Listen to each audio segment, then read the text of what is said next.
Hello नमस्कार, welcome to inculcate learning. HPSC का जो पीजीटी का पेपर है एजुकेशनल साइकोलॉजी हम कवर कर रहे हैं। ये थर्ड क्लास है। ऑल्दो बाकी जितनी भी क्लासेस हैं, कुछ और जो देखनी है आपने, वो मैंने आपकी प्लेलिस्ट में ऑलरेडी ऐड कर रखी है। ठीक है जी। तो सिलेबस में मेंशन है जी, बिहेवियरल कॉग्निटिव कंस्ट्रक्टिविस्ट प्रिंसिपल्स क्या होंगे लर्निंग की। यानी बड़े ही स्मार्टली इन्होंने लर्निंग का टॉपिक जो है वो डाल दिया है, विच मीन्स लर्निंग की थियरीज हो, क्योंकि इन तीनों में थियरीज भी तो आती है ना, तो हमें सारी की सारी थियरीज जो है वो बाय डिफॉल्ट कर लेनी चाहिए। ठीक है। दूसरा इंपॉर्टेंट चीज जो सोचने वाली है और कॉन्सेप्चुअल है, इम्प्लीकेशन पूछा गया है सीनियर सेकेंडरी स्टूडेंट्स के लिए। सीनियर सेकेंडरी क्यों? क्योंकि पीजीटी का पेपर है, तो ये फोकस जो है वो उन्हीं स्टूडेंट्स के ऊपर डाल रहे हैं जिनको आप पढ़ाने वाले हैं टीचर बनने के बाद। ठीक है। सो इसके बारे में डिस्कस करते हैं। This is presented by me Raveena. Videos informative लग रही है तो इनकलकेट लर्निंग को लाइक शेयर सब्सक्राइब कर दीजिए। आप लोग वीडियो देखते हैं बट लाइक्स पता नहीं क्यों कम मिलते हैं, आई डोंट नो। लाइक भी तो कीजिए ना अगर आपको इन्फॉर्मेटिव लगी है तो। सबसे पहले जो मैंने आपकी प्लेलिस्ट में बिहेवियरिज्म, कॉग्निटिविज्म, कंस्ट्रक्टिविज्म डाल रखा है, ऑल लर्निंग थियरीज मैंने ऐड कर रखी हैं, ये सारी की सारी देख लीजिएगा, बहुत जरूरी है। अभी के लिए मेजरली मैं इन तीनों में डिफरेंस और क्या चीजें हैं जो हमें पता होनी चाहिए वो डिस्कस करूंगी, और फोकस हमारा किस पे रहेगा, जो इम्प्लीकेशंस हैं स्टूडेंट्स के लिए उसके ऊपर।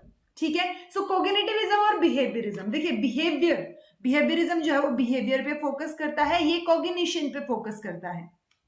कोई भी चीज है, जैसे पेवलोव का एक्सपेरिमेंट ले लीजिए। सो पेवलोव के एक्सपेरिमेंट में क्या हुआ था, पेवलोव ने डॉग के ऊपर एक्सपेरिमेंट किया। सो डॉग को बस वहां पे बांध के खड़ा कर रखा था और वो अपने हिसाब से कंडीशनिंग जो है उसकी करना चाह रहे थे।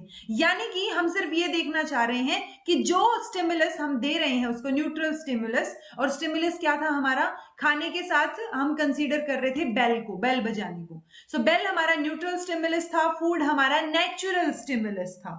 सो ऑब्वियसली फूड देख के कुत्ता जो है वो सिलाइवा रिलीज होगा उसके मुंह में, सभी के में होता है। ठीक है।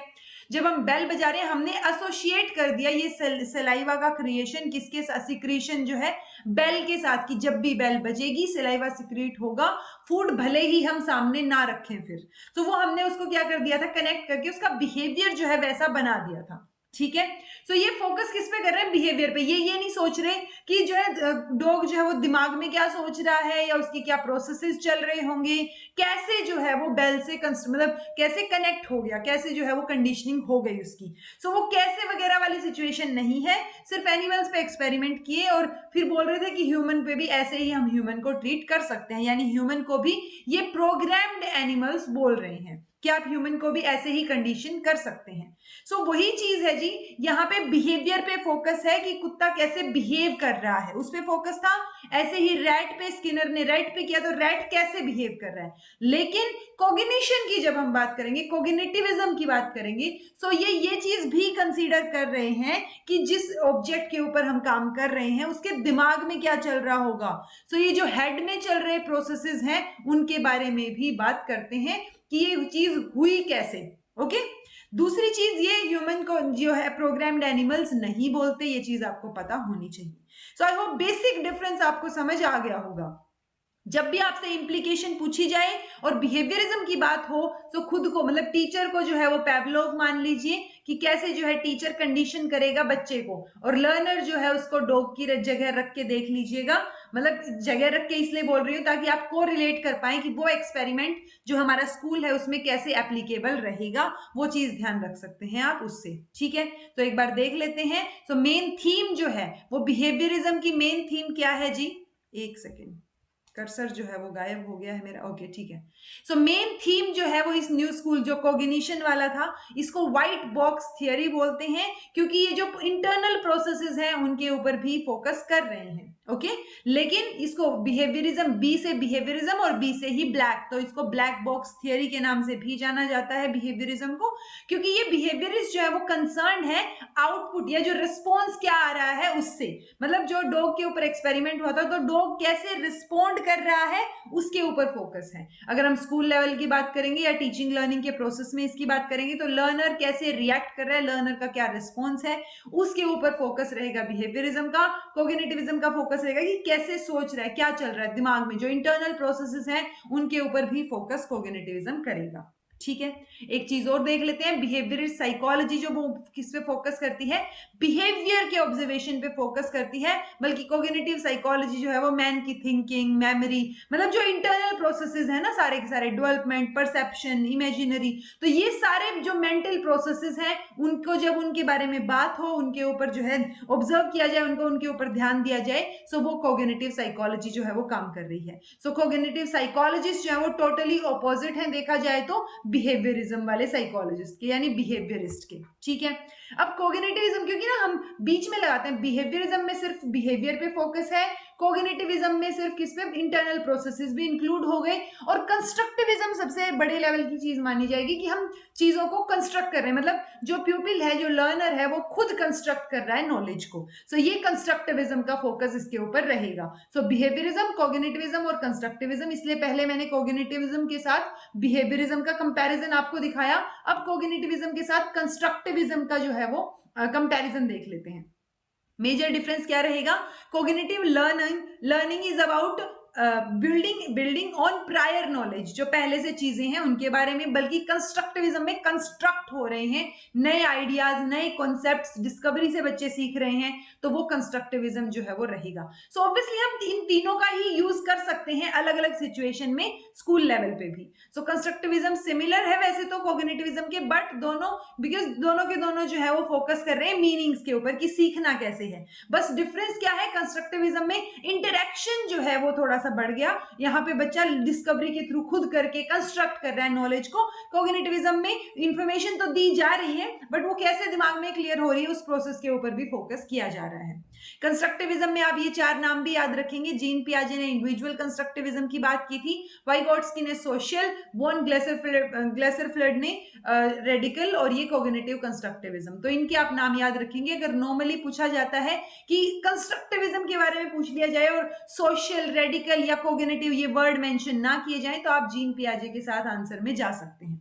ठीक है, सो ये तीनों के तीनों कॉन्सेप्ट्स जो है मैंने डिटेल में अलग अलग वीडियो में करवा रखे हैं, वो देखिएगा।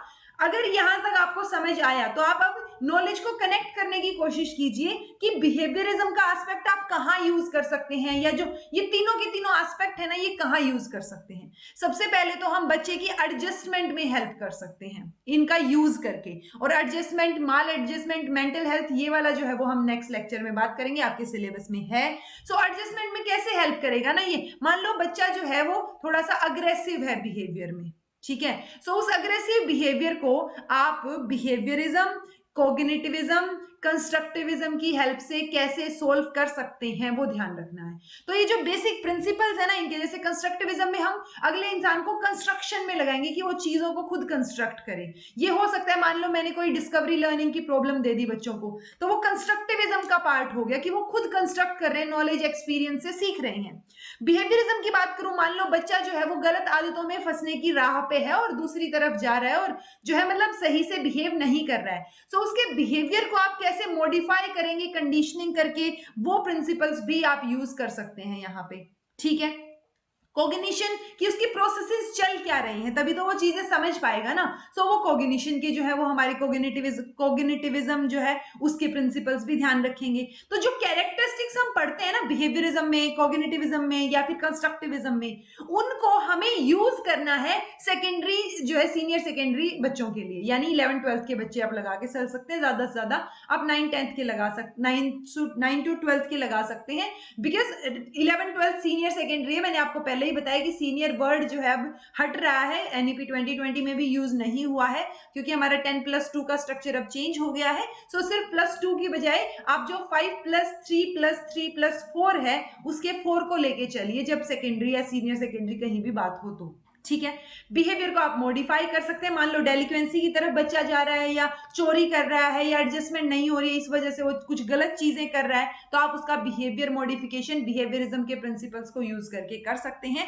हाँ, अलग अलग सिचुएशन में अलग अलग प्रिंसिपल्स होंगे, ऐसा नहीं है कि आप बच्चे को सिखानी है कोई चीज, समझानी है और आप सिर्फ बिहेवियरिज्म पे फोकस कर रहे हैं, सिर्फ कंडीशनिंग जो है वो बच्चे की कर रहे हैं। सो वो सारी की सारी कंडीशनिंग नहीं होनी चाहिए, ब्लेंड होना चाहिए इन तीनों चीजों का, तब जाके हम अच्छे से जो है स्कूल लेवल पे इसको इम्प्लीकेट कर पाएंगे और वो चीजें हमारे लिए बेनिफिशियल होंगी। सो अब आपका काम बचता है कि ये प्रिंसिपल्स जो तीनों के तीनों बिहेवियरिज्म, कोग्निटिविज्म, कंस्ट्रक्टिविज्म को एक बार देखें डिटेल में। अगर देख रखा है तो इस टॉपिक के बारे में सोचिए ज्यादा से ज्यादा, बिकॉज आपको किसी भी बुक में डायरेक्ट ये लिखा नहीं मिलेगा कि implication for senior secondary students, आपको अलग अलग मिल जाएंगे कि इनकी इम्प्लीकेशंस क्या हैं। तो वो इम्प्लीकेशंस तो मैंने आपको पहले भी करवा रखी हैं और इन जनरल इम्प्लीकेशन भी मैंने लास्ट लेक्चर में आप लोगों को करवाई थी कि एडोलेसेंस जो है, मतलब जो भी उनकी कैरेक्टरिस्टिक्स हैं, हम कैसे उनको यूज कर सकते हैं। सो इम्प्लीकेशन का मतलब सिर्फ इतना सा होता है कि जो प्रिंसिपल्स या जो चीज आप पढ़ रहे हैं ना, उसको रियल लाइफ में आप बच्चों की हेल्प करने के लिए कैसे यूज करेंगे। सो वो इम्प्लीकेशंस हो जाएंगी जी। थोड़ा बहुत आप भी सोच सकते हैं, बिल्कुल ओपन एंडेड टॉपिक है ये, आराम से सोचिए और इसके बारे में समझने की कोशिश कीजिए और अपने कॉन्सेप्ट्स क्लियर रखिए। कॉन्सेप्ट्स क्लियर नहीं होंगे तो कहीं ना कहीं आप कॉन्सेप्चुअल क्वेश्चन में फंस जाएंगे और कॉन्सेप्चुअल क्वेश्चन आने के ही चांसेस ज्यादा होते हैं। कुछ एक दो चार क्वेश्चन फैक्चुअल होते हैं आजकल, अदरवाइज कॉन्सेप्ट पे जो है आपके एग्जाम कॉन्सेप्ट बेस्ड होते जा रहे हैं। ठीक है, सो ये हो गया जी इस टॉपिक के बारे में। This was all about today. Thank you so much for watching. Be happy, keep smiling, subscribe to inculcate learning. कुछ नहीं समझ आया है तो कमेंट करके पूछ लीजिएगा, एंड समझ आ गया है तो प्लीज इस वीडियो को लाइक कीजिए। शेयर ना भी करें तो चलेगा, बट सब्सक्राइब जो है वो कर दीजिए और वीडियो को लाइक कीजिए। ठीक है, so be happy, keep smiling, be consistent in your studies. जब भी एग्जाम की डेट आए बस जल्दी जल्दी जो है अपने एग्जाम पे और मेन सब्जेक्ट पे फोकस कीजिए। पेडागोजी जितनी मैं कराऊंगी वहां से आपकी कवर हो जाएगी। ठीक है, थैंक यू।